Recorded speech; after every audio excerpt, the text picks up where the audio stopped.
Welcome to Let Me Fix This. Enjoy the video. You start by picking the GIF you want. Choose a short loop and under 15 MB to avoid lag. Next, install a reputable live wallpaper app and open it. You must grant storage access so the app can read the GIF and enable draw over other apps so it can set the wallpaper. Once done, import the GIF into the apps library and preview it briefly to confirm loops and orientation before moving to configuration. Now you adjust how the GIF behaves. Trim frames or crop to fit your device's screen ratio, most phones are 16:9, and set playback speed to save resources. You should choose loop continuously and enable battery saver mode so the animation pauses when the screen is off. Make sure sound is disabled and alignment is centered or stretched based on your preference.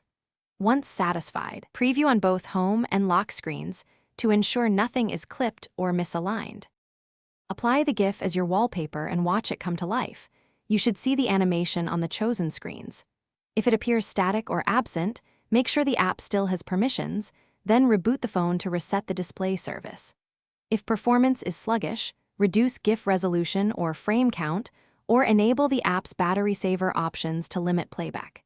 If crashes persist, clear the app cache or try an alternative lightweight wallpaper app. This usually resolves compatibility issues quickly.